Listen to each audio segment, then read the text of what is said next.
Hello everyone, I am Apostle Daniel Akpai. In this particular broadcast, I'm going to be sharing something with you, how I got married to my wife with 15,000 naira.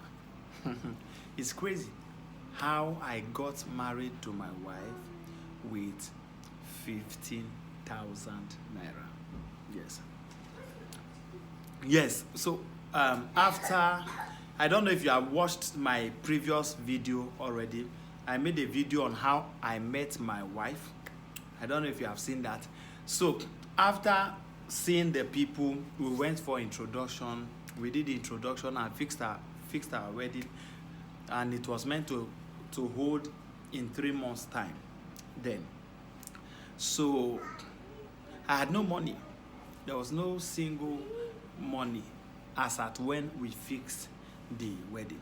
So after fixing the date of the wedding, I began to save money. I began to save. So I needed to have enough money for wedding.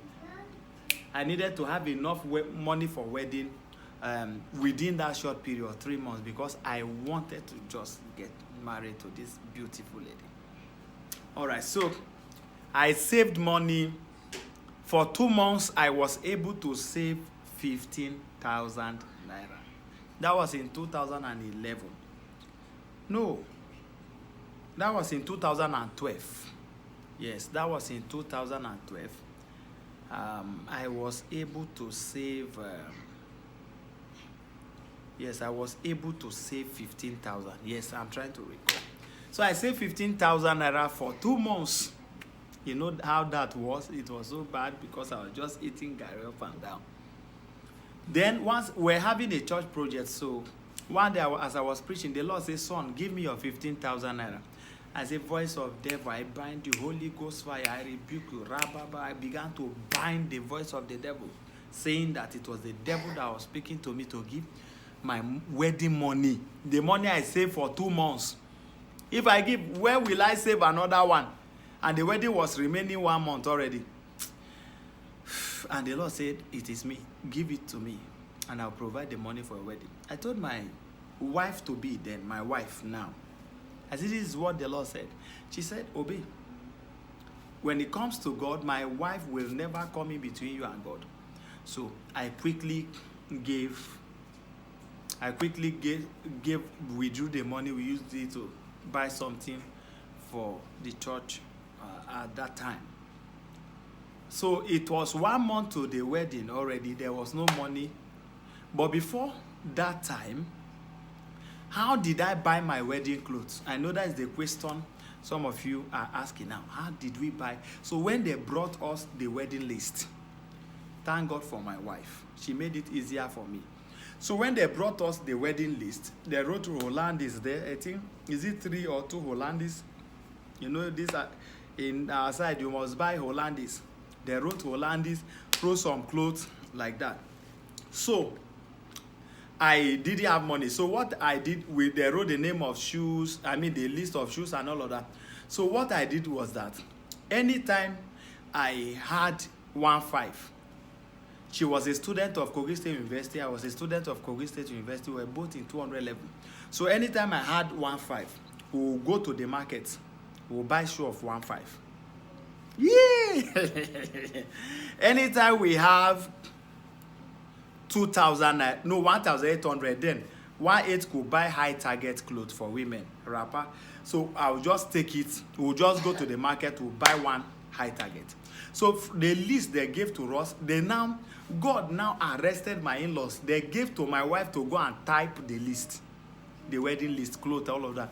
So while they were typing, my wife was busy removing. She deleted the Hollandis, she deleted the second Hollandis, she deleted and reduced the thing. She said, "Baby, buy these ones." Is she not amazing? So she did that. So we're just buying stuff like that. So when it was time to buy box, I didn't have money to buy box where we put clothes. So we went to the market again. So we saw rubber box. Then from that rubber box now, we I think I bought a rubber box. The price was 25,000. I was able to raise 25,000 naira. You know, I was just buying them gradually. I bought it. She said, but baby, this is a rubber. When I say rubber box, you know those boxes now? Now pure rubber, no be leather. Now the boxes are still in the room till now. Real boxes.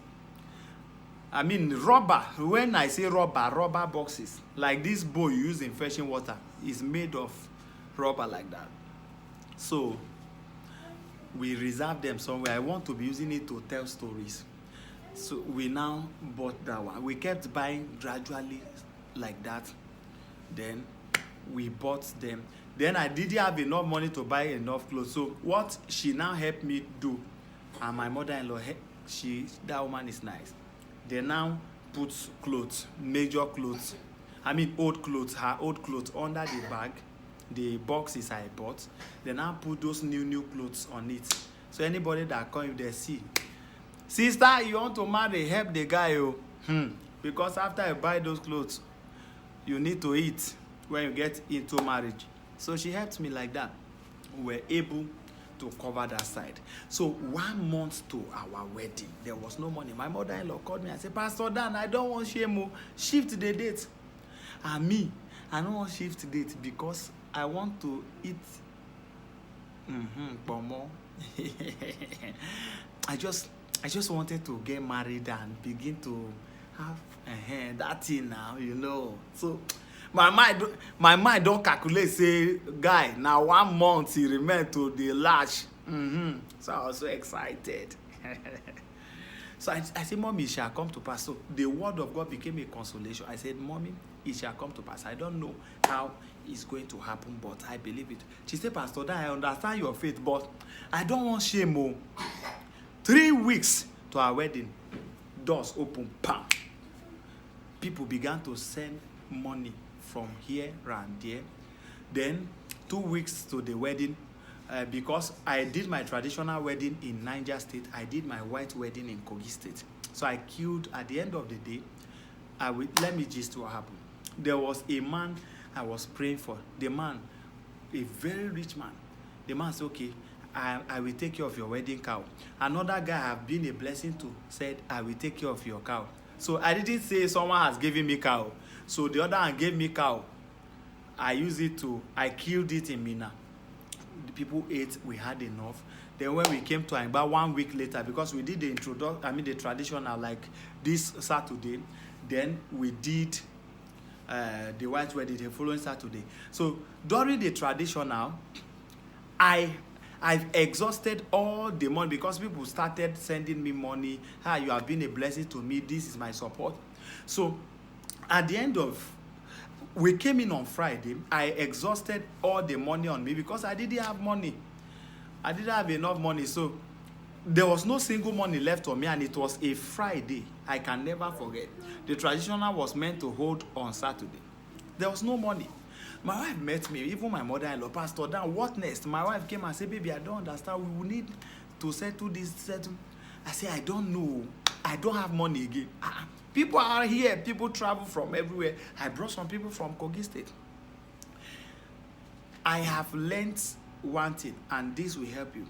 I've learned to depend on God. But can I shock you? Depending on God is a great deal. If you don't have faith, you can't do it. It takes faith.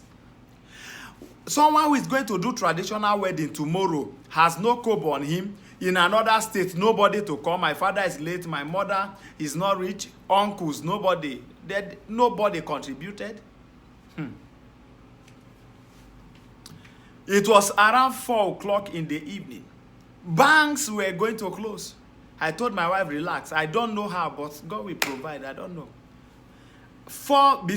After 4, I think after 4 in the evening on Friday, my phone rang, and when I opened it, it was a bank alert.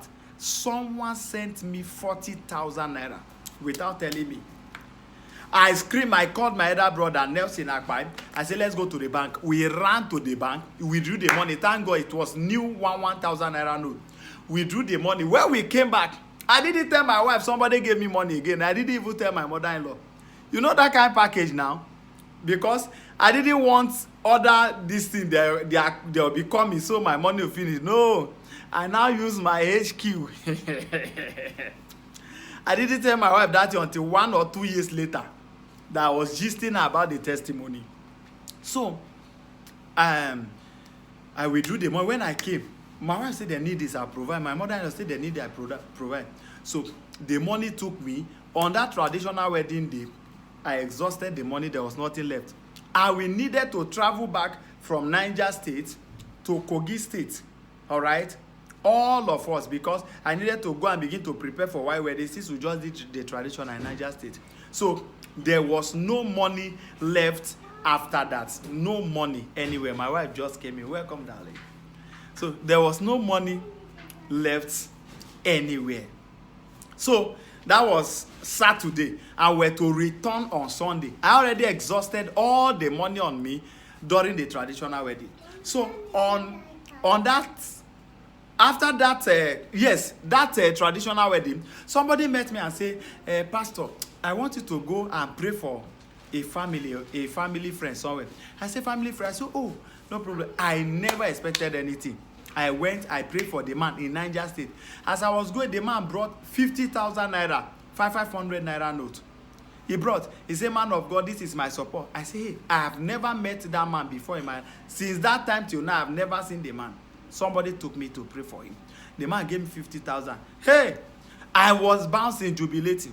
I came. I said, babe, you don't set. Money has come for preparation of wedding in Aimba. So we now left. I even saw the man before we took off on Sunday. It was on Sunday I saw him after service. We now went straight to Aimba. We got to Aimba. Help began to come. One person said, I'm taking care of minerals. This thing. At the end of the day, I did the wedding. And when we did calculation of all the money I spent 1.7 million something. Yes, 15,000 naira was the only money I had. God said I should give it to him. I gave. And God took care of the wedding. I spent 1.7 million something. How much did I save? Listen to this. There are projects you need to hand over to God. There are things you need to hand over to God. And when you hand it over to God with total dependency on him, I can tell you it's a great deal. God will play his role. Because as long as you have faith, faith is a force that brings God down. And I can tell you that my wedding reception, people ate and went with food. One of my uncles said I did wedding like the son of a governor. God honored me. Why? Because I obeyed. So all you need is to pay attention. God may be asking you to do something to get something. Pay attention. Has this blessed you? Let me see your comment in the comment section. God bless you. Bye-bye.